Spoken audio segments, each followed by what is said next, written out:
नमो अरिहन्ताणं नमो सिद्धाणं नमो आयर्याणं नमो उवज्झायाणं नमो लोई संवसाहुणम् ज्ञानोपयोगविमलं विशदात्मरूपम् सूक्ष्मस्वभावपरमं यदनन्तवीर्यम् कर्मौघकक्षदहनं सुखशक्त्यबीजम् वन्दे सदा निरुपमं वरसिद्धचक्रम्।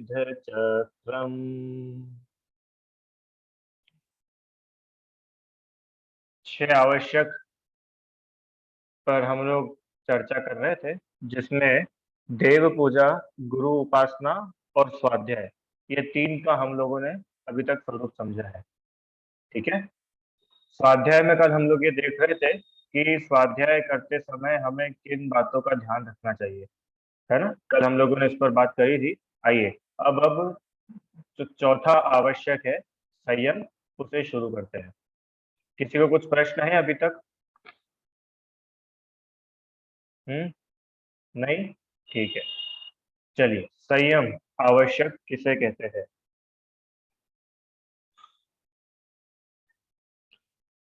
देखिए, संयम 2 प्रकार का होता है, एक इंद्रिय संयम और एक प्राणी संयम। इंद्रिय संयम मतलब कुल मिला के होता है,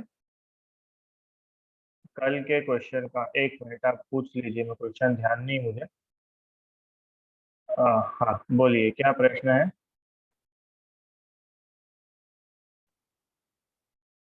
मोबाइल में जो जिनवाणी डाउनलोड करते हैं हाँ, उसमें क्या सावधानियां रखनी चाहिए?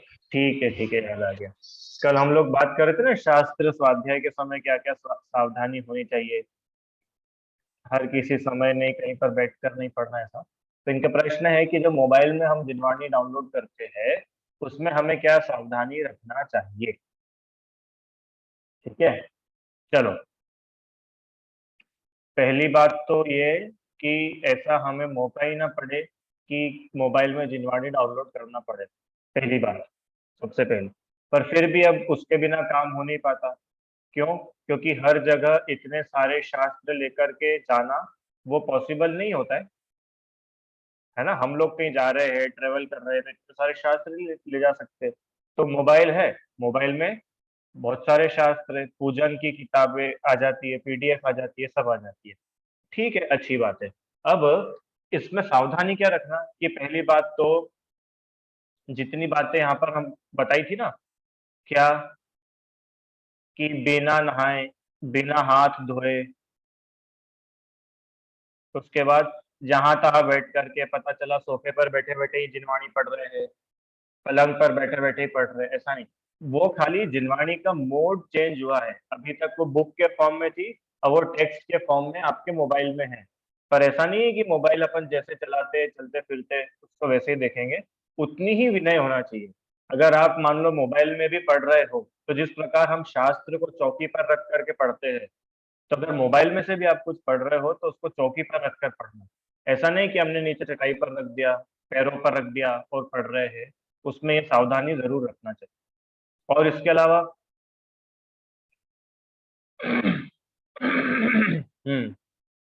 मोबाइल को कभी भी बाथरूम में लेकर के ना जाए। वैसे तो आप लोग नहीं ले जाते होंगे, ऐसा मैं समझता हूँ। पर फिर भी बहुत लोगों की आदत होती है मोबाइल फोन को वॉशरूम में ले जाने की। हाँ, तो कभी भी बाथरूम में मोबाइल लेकर के ना जाए, और उस सिचुएशन में तो बिल्कुल ही नहीं जब आपके फोन में जिनवाणी है, भगवान की फोटो है, मुनिराज की फोटो है, शास्त्र है। समझ में आया ना। कभी भी बाथरूम में मोबाइल नहीं ले जाना। बहुत लोगों की आदत होती है नहाते नहाते गाना सुनते हैं, तो गाना सुनते तो क्या करते हैं, बाथरूम में मोबाइल लगा देते हैं। बहुत से लोग फ्रेश होने के लिए जाते हैं और मोबाइल चलाते हैं बैठे बैठे।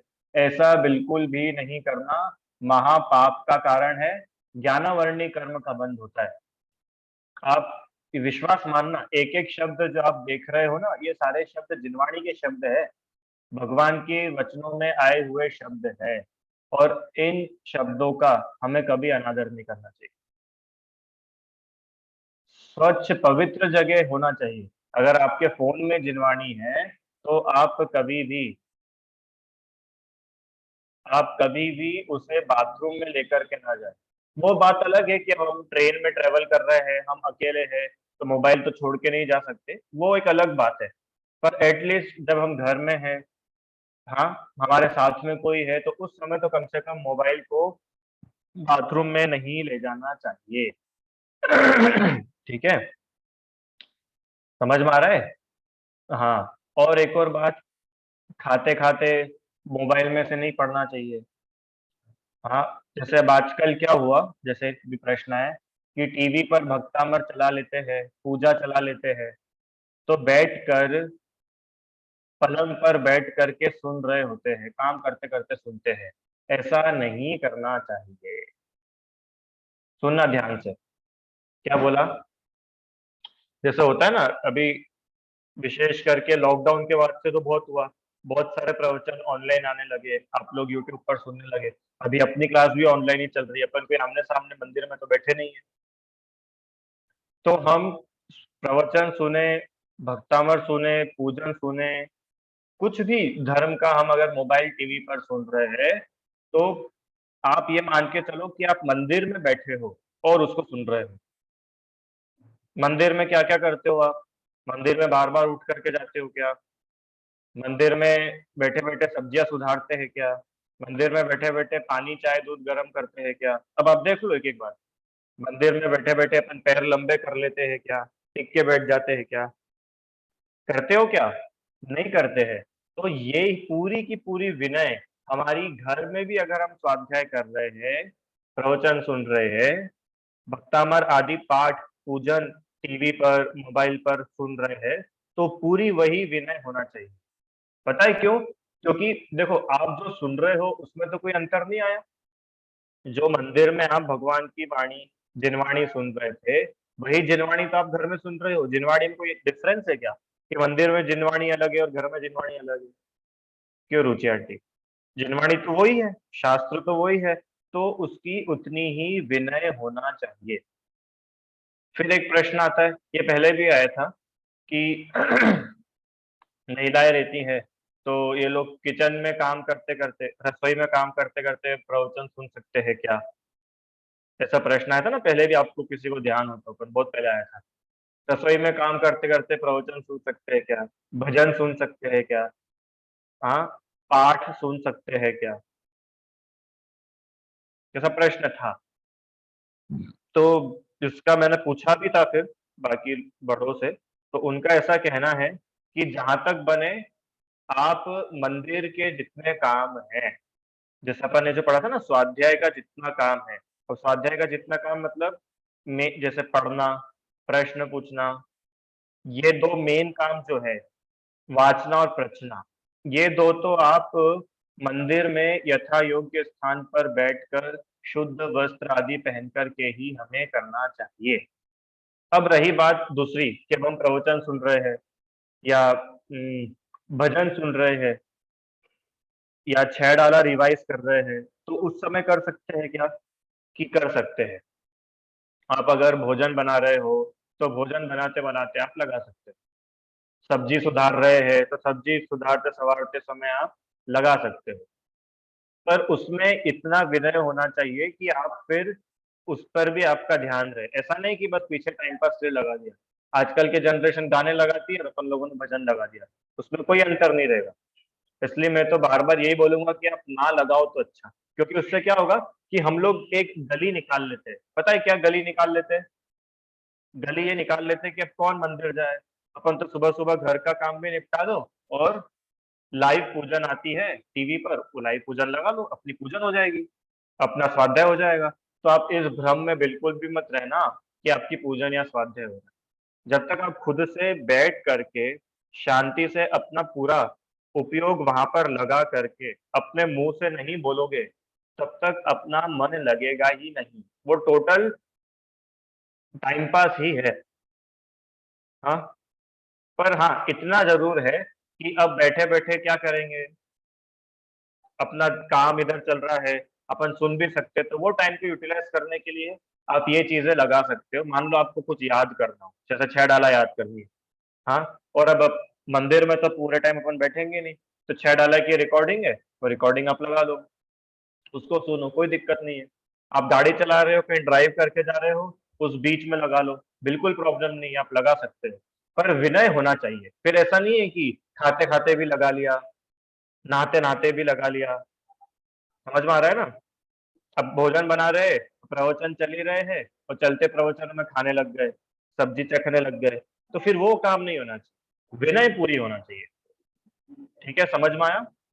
कुछ प्रश्न है आपको?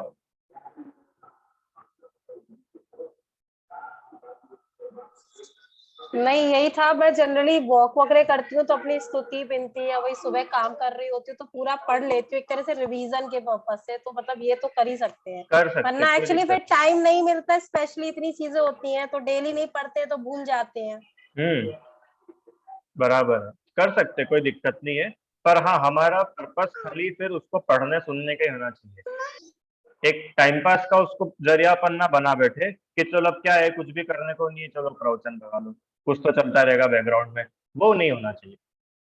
ठीक है, और हम समझ में आया भाई सभी को, है ना? जिनवाणी की विनय तो देखो करनी ही चाहिए। कारण ये है कि जो जिनवाणी की विनय नहीं करता है, वो नियम से ज्ञानावरणी कर्म का आश्रव बंद कर रहा है। तो ज्ञानावरणी कर्म का आश्रव बंद कर रहा है, इसका मतलब वो अपने केवल ज्ञान को रोक रहा है, वो केवल ज्ञान नहीं चाहता, वो भगवान बनना नहीं चाहता, इसलिए तो वो ज्ञानावरणी बांध रहा है। दिव्यांश, हमारे बहुत बार ऐसे प्रश्न होते हैं ना कि हम तो बहुत मन लगा करके पढ़ते हैं, फिर भी हमको कुछ याद नहीं होता, हम याद करते हैं और याद करा हुआ भूल जाते हैं। ऐसे क्वेश्चंस होते कि नहीं कई बार? होते हैं ना? हम बहुत बार कोशिश करते हैं याद करने की, याद कर भी लेते हैं पर एग्जाम में भूल जाते हैं, या याद ही नहीं होता है। तो ये क्यों होता है? ये इसलिए होता है कि ज्ञानावरणी कर्म का आपको खूब बढ़िया वाला उदय चल रहा है। आप जो याद करोगे आप भूल जाओगे, आपका ज्ञान खिलेगा ही नहीं।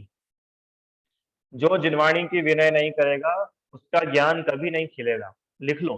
और हम, अब जिनवाणी की विनय मतलब अकेला जिनवाणी पढ़ना ही नहीं, सारी प्रकार के विनय, जिनवाणी की वैयावृत्ति करना, कवर चढ़ाना, पेजेस ठीक करना, फट रही हो तो बाइंडिंग करा देना, ये भी विनय है। हम लोग को पता है क्या लगता है, शास्त्र दान जैसा होता है ना, शास्त्र दान करो, तो अधिकतर लोगों के मन में शास्त्र दान के नाम पे एक ही चीज रहती है। क्या रहती, रुचि आंटी? अपन तो पैसे दे दो, पैसे दे दो, किताबें छप जाएंगी। कि पैसे देना अकेला दान नहीं है, आप अपने समय का दान दे रहे हो कि नहीं जिनवाणी के लिए? जिनवाणी के लिए समय का दान कैसे होता है? अरे आप एक दिन जाओ, मंदिर की अलमारियां खाली करो, और देखो कौन सी जिनवाणी पे धूल लग रही है, उसको साफ करो, उसको धूप में रखो। कर सकते कि नहीं कर सकते? हाँ, मंदिर में जिनवाणी बिखरी हुई है, जमी हुई नहीं है, तो नियम बनाओ कि भैया हर संडे को हम लोग मंदिर की जिनवाणियां जमाएंगे। मेरे को आपके मुंबई में वो बहुत अच्छा लगा, कौन सा मंदिर है, भुलेश्वर का, वहां पर बहुत सिस्टमेटिक काम है, इतनी सुंदर तरीके से जिनवाणी जमी रहती है। आप किसी भी समय चल जाओ, आपको जिनवाणी अच्छा स्थान मिलेगी, आसान जगह पर मिलेंगे। मेरे मिलते कि नहीं वहां पे, बताओ? तो ये विनय होती है, और ये किसी के भरोसे नहीं कि वो मंदिर में काम करने वाला व्यास आएगा तो वो करेगा, वो नहीं। अरे अपना मंदिर है, अपना समझ करके करना चाहिए। मंदिरों की सफाई, जिनवानी की विनय, और हम एक दिन भले ही एक पूजा कम करना, चलेगा, कोई दिक्कत नहीं है। ध्यान से सुनना। अब बोलोगे कि सर हमारे पास तो लिमिटेड टाइम रहता है, तो सुनो, एक दिन आप बिल्कुल पूजा मत करना, कोई पाप नहीं लगेगा। वो पूजा का जो 1 घंटा है ना, 1 घंटा आप जिनवाणी की सेवा में दो। आप अलमारियों में से जिनवाणी निकालना, उनके पेजेस को ठीक करना, बीच में कहीं चावल हो, वो चावलों को निकाल दो। यही पूजा है? क्यों, पूजा अकेली मुंह से बोल करके ही होती है क्या? और हम, समझ में आ रहा है भैया बच्चों को? बच्चे लोगों को तो विशेष करना ही चाहिए। संडे के दिन अपने आसपास के बच्चों को इकट्ठा करो और अपने मंदिर में जाओ, खूब सेवा करो भैया जिनवाणी की तो, क्योंकि ये जिनवाणी ही है तो हम हैं, ये मानो। अगर जिनवाणी ना हो ना तो हम रहे ही नहीं। अब आप बताओ अपन किसके आधार से जिएंगे? जिनवाणी के आधार से ही जिया जाता है। अगर जिनवाणी नहीं है तो अपन जी ही नहीं सकते। आपको पता है जब मुगल शासन था ना, मुगलों का राज्य चल रहा था, तो उन्होंने उस समय जैन लोग बहुत थे, तो उन्होंने क्या बोला कि अगर किसी भी संस्कृति को आपको खत्म करना हो, जड़ से मिटाना हो, तो आप दो काम करो। क्या दो काम बोले?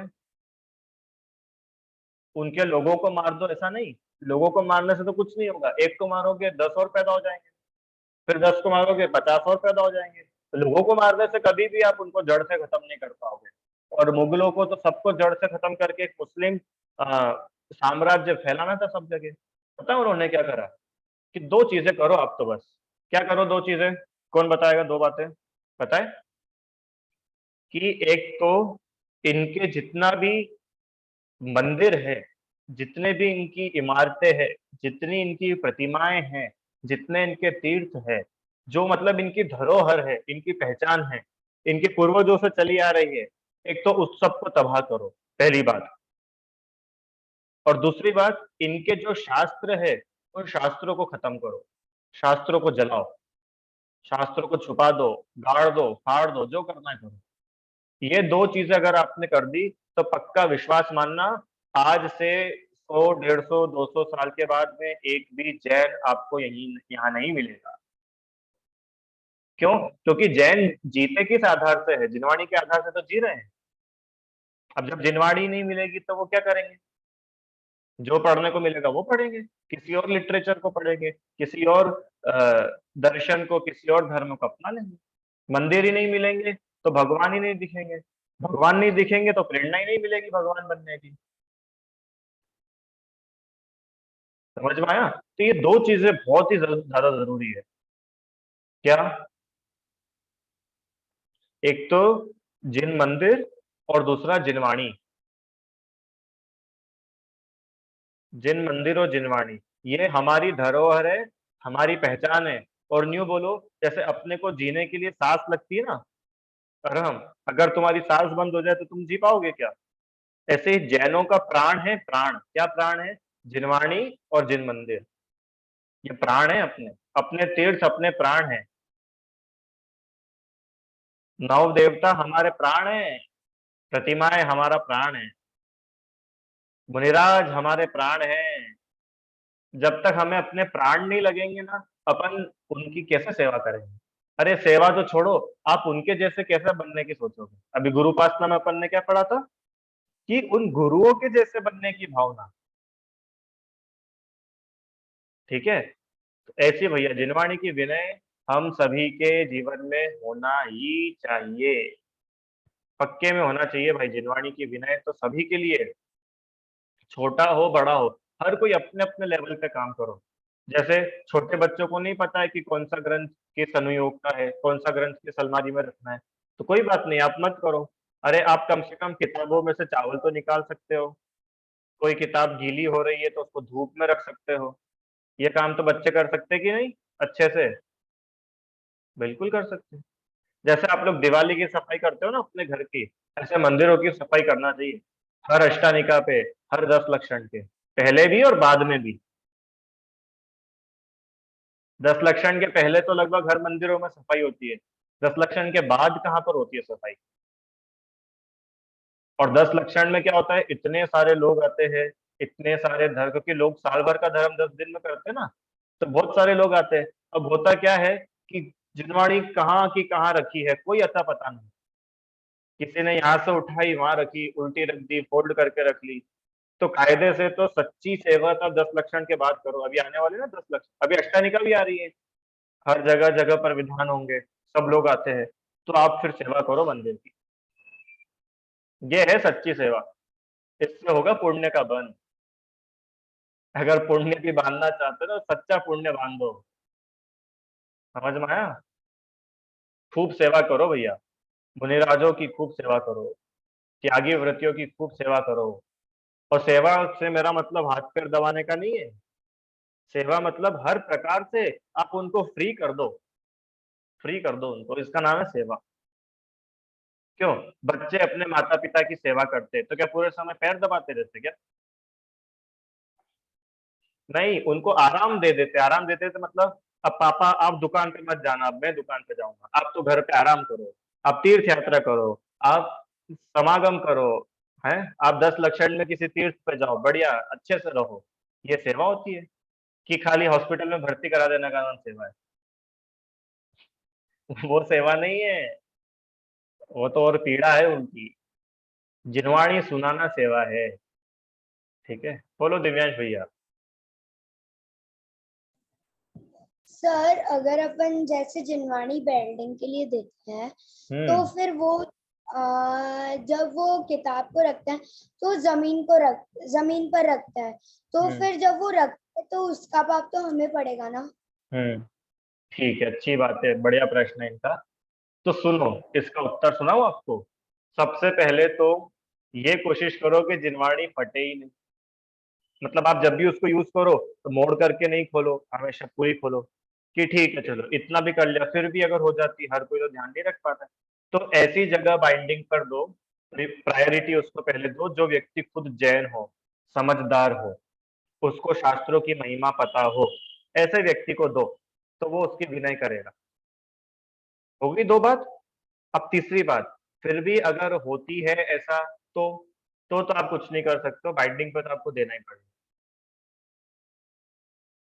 आपको पता है, अगर आप जिनवाणी को बाइंडिंग पे नहीं दे रहे हो और ऐसे ही फटने दे रहे हो, तो भी कोई आपको पुण्य तो लग नहीं रहा है, पाप तो फिर भी लग रहा है।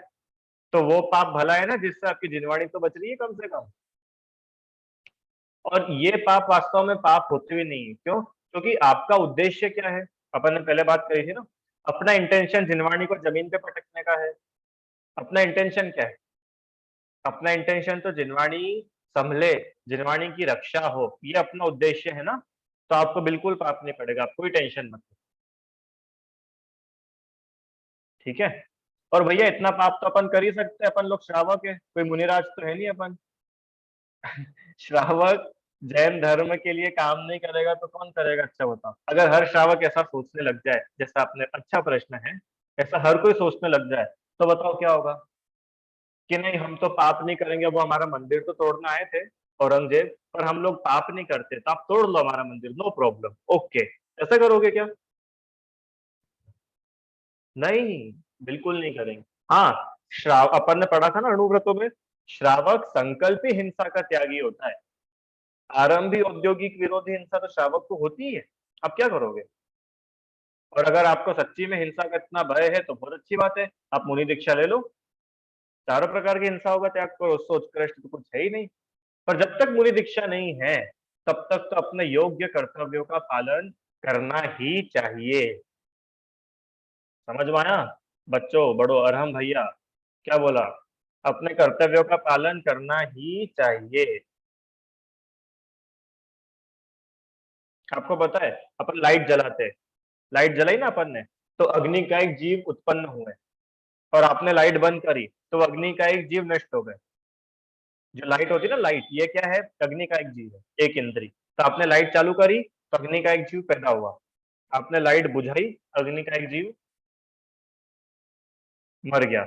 आपने आग लगाई, अग्नि का एक जीव चालू हुआ, और आपने गैस बंद करा तो अग्नि का एक जीव मर गया। ठीक है, पक्के में ऐसा ही होता है। अब मुझे बताओ कि मंदिर में अगर अननेसेसरी लाइट जल रही है, तो तुम लाइट बंद करोगे कि नहीं करोगे? हैं?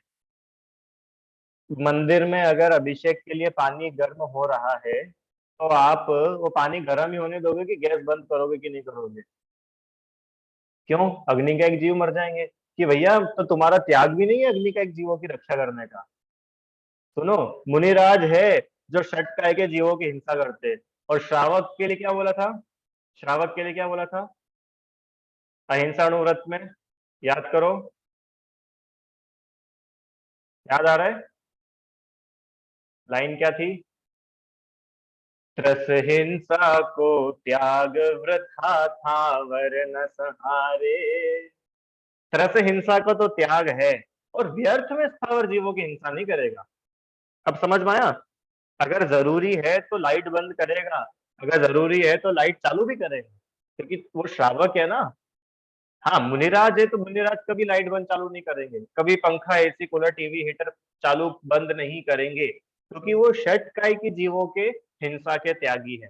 और आप और हम लोग तो श्रावक है, गृहस्थ है, तो हम लोगों को उस विषय में ज्यादा विचारना नहीं चाहिए, क्योंकि जिनवाणी का उपदेश है कि श्रावक हो तो श्रावक की भूमिका में आप करो, कोई बात नहीं, क्या करेंगे नहीं तो। समझ में आ रहा है? तो अगर बाइंडिंग पे जाने पर जिनवाणी की अभिनय हो भी रही है, तो आपके मन में अभिनय का भाव नहीं है, इसलिए आप जरूर बाइंडिंग कर लो। अरे ऐसे तो मंदिर टूटते हैं अपने, अरे मंदिर पुराने हो गए मान लो, सुनो दिव्यांश, मंदिर पुराने हो गए, 100 साल 200 साल पुराने मंदिर हो गए, तो मंदिरों का जीर्णोद्धार होता है कि नहीं होता है? रिनोवेशन होता है कि नहीं होता है? अब दीवारें कमजोर हो गई है, तो वापस उसको सही कराएंगे कि नहीं कराएंगे? आप बोलोगे कि फिर सर वो ईंट सीमेंट पत्थर मिलाएंगे, कितने जीव मरेंगे, तो पानी भी नहीं छानेंगे, पता नहीं ऐसा ऐसा करेंगे। तो भैया वो सब अपने सोचने की बात नहीं है, अपन लोग गृहस्थ है, और गृहस्थ को तो इतनी हिंसा की छूट है। छूट है मतलब गलत टर्म में मत लेना, छूट मतलब जबरदस्ती जा जा करके तोड़ेगा बनाएगा नहीं। अगर जरूरत है तो गृहस्थी करेगा, महाराज जी नहीं आएंगे पीछे का मंडल छोड़ के, कोई ईट गाड़ा पत्थर का काम मुनिराज तो करेंगे नहीं, ये बात तो पक्की है। तो कौन करेगा? अपन ही करेंगे। ठीक है। अच्छा मुझे बताओ, अपने को अपने घर की अगर इतनी रिनोवेशन करना रहता है तो अपन इतना सोचते हैं क्या? हिंसा होगी मत करो, इस बार दिवाली पे घर की पुताई मत कराओ, हिंसा होती है, सोचते हो क्या? है, स्कूल की किताबें फट जाती है तो बाइंडिंग कराने से पहले सोचते हो क्या? कवर चढ़ाने से पहले सोचते हो क्या? क्यों नहीं सोचते हो? क्योंकि वो हमको अपना लगता है, और मंदिर, मंदिर अपना थोड़ी है, मंदिर तो समाज का है, समाज करेगी, ट्रस्टी करेंगे। अरे भैया ट्रस्टी और समाज नहीं, अपन करेंगे, हम करेंगे। मैं तू इसको छोड़ो, और हम करके काम करो, तो सारे काम अच्छे से होंगे, बढ़िया होंगे बिल्कुल।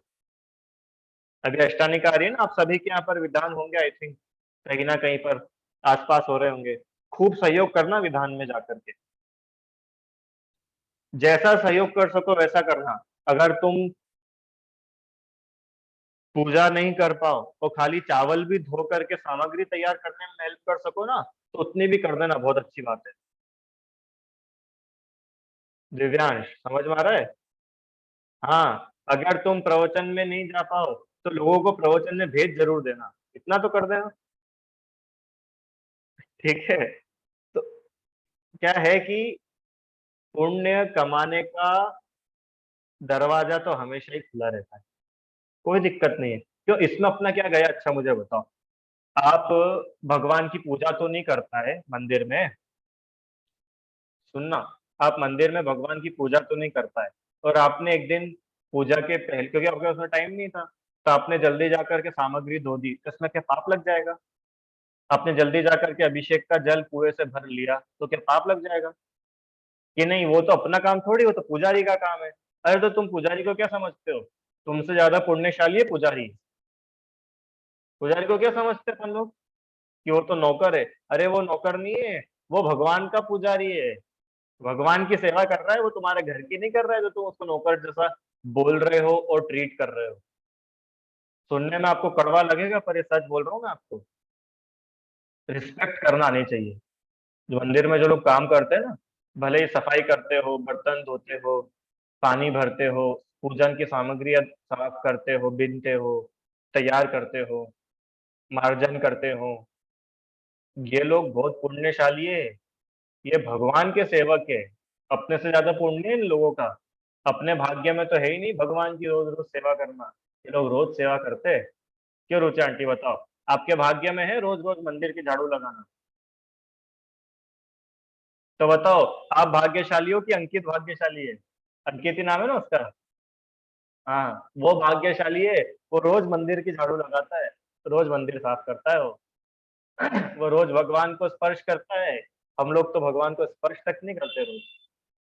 इसलिए भैया कोई काम छोटा नहीं समझना, खूब मन लगा करके दिल से सेवा करना भगवान की, जिन मंदिर की।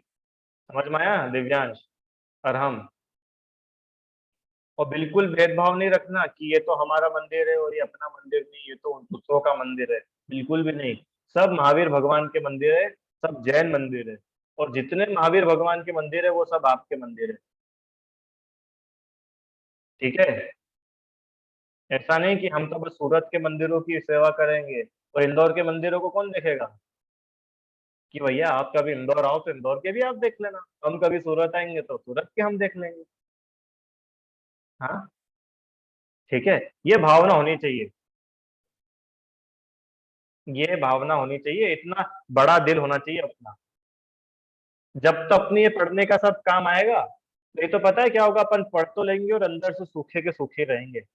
अपने को अभी भी लगेगा कि ये तो वैसे है, ये वैसे है, ये वैसा करते हैं, ये ऐसा करते हैं, ये वो करते हैं, ये रात में करते हैं, ये दिन में करते हैं, ये चढ़ाते हैं, अपन ये चढ़ाते हैं, ये ऐसा अभिषेक करते हैं, वो वैसे अभिषेक करते हैं। इसके आगे बढ़ ही नहीं पाओगे। अपन लोग जैन है कितने ये बताओ आप? क्यों दिव्यांश पता है तुमको? और हम टोटल जैन कितने हैं पूरे भारत में? आई थिंक, शायद जहां तक मुझे ध्यान है 35 से 40 लाख के बीच में, ये भी शायद मैं ज्यादा ही बता रहा हूँ फिगर, इससे कम ही होंगे। अब बताओ, साढ़े कितने, भारत की आबादी कितनी है? 125 करोड़, तो ज्यादा ही होगी अब तो, 130-135 करोड़ भारत की आबादी है। और 135 करोड़ में से 40 लाख कितना लगता है? 135 करोड़ का कितना परसेंट है? 40 लाख, 45 लाख, कितना परसेंट है? 1% भी नहीं है भैया, 1% भी नहीं है, बहुत कम है। पर 2% होंगे, 3% होंगे, अरे मैं तो बोलूँ 10 भी होंगे तो भी कोई मेजोरिटी में तो है नहीं ना।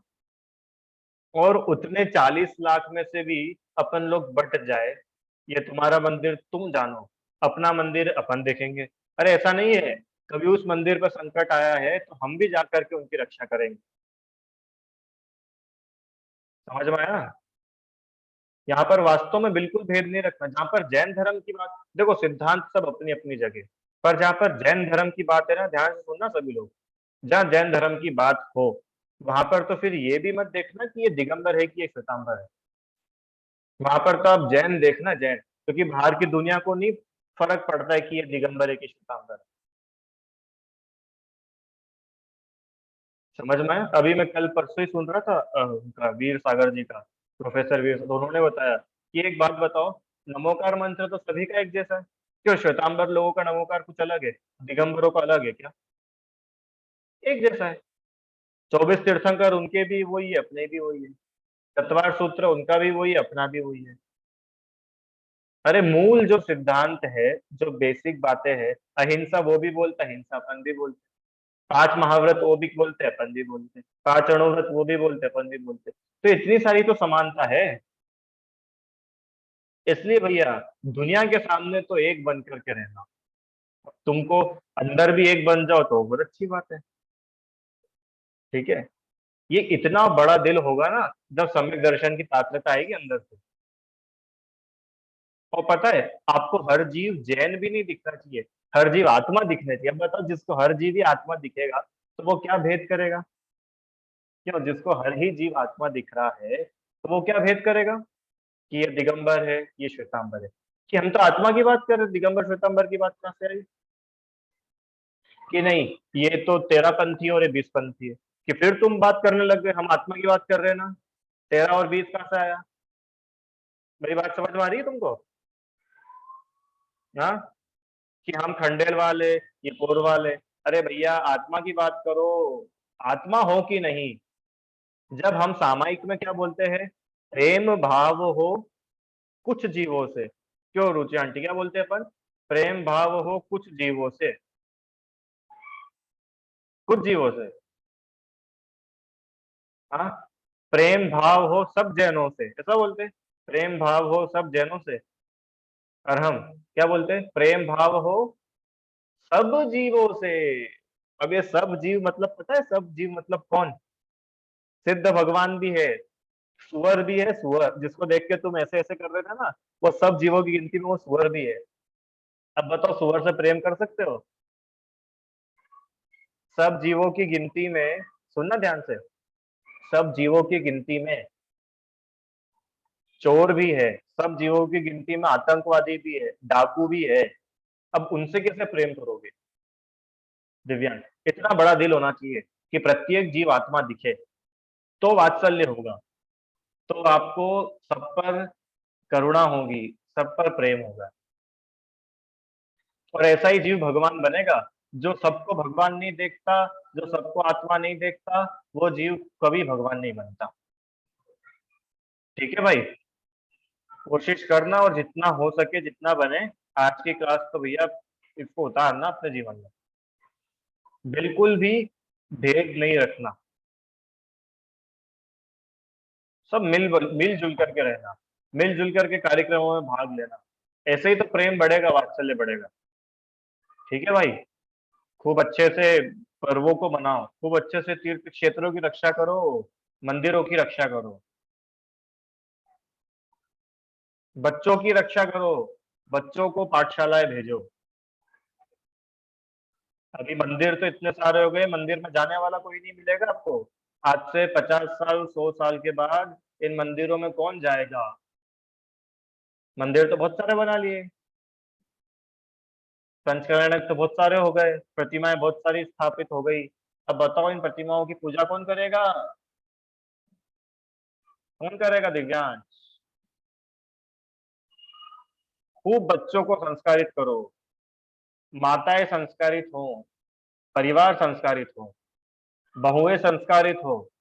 मुझे तो इतना अच्छा लगता है, जितने आप लोग आते हो ना क्लास में, मोक्ष की मम्मी है, दिव्यांश की मम्मी है, और ये गुंजन पाटनी जी है, संगीता आंटी है, वो बहुत अच्छा लगता है। अगर एक महिला ने सीख लिया, समझ लिया, तो वो, आपने पढ़ा होगा बहुत जगह कि वो एक घर का नहीं, दो दो घर का कल्याण होता है। और दो घर का कल्याण मतलब कोई छोटी बात नहीं है। उन दो घर से न जाने कितने जीवों का कल्याण हो जाएगा, कितने लोग जुड़ेंगे।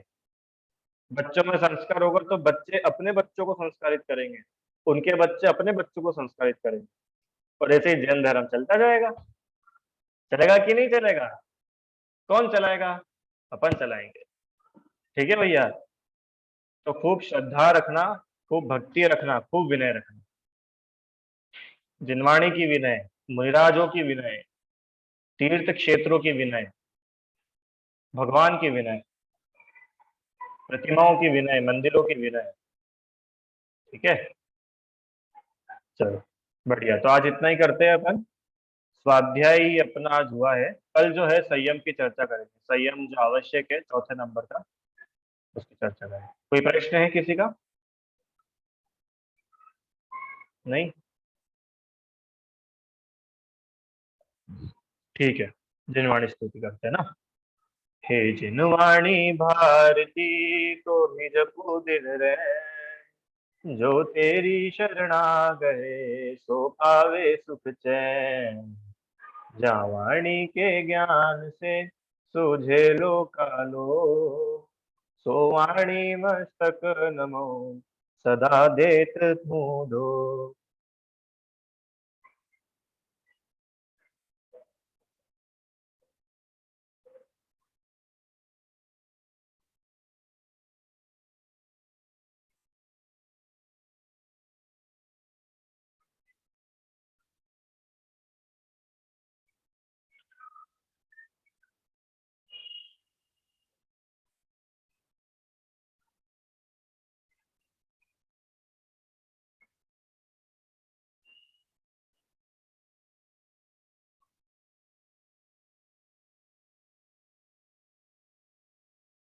द्वादशांगमयी जिनवाणी माता की जय हो।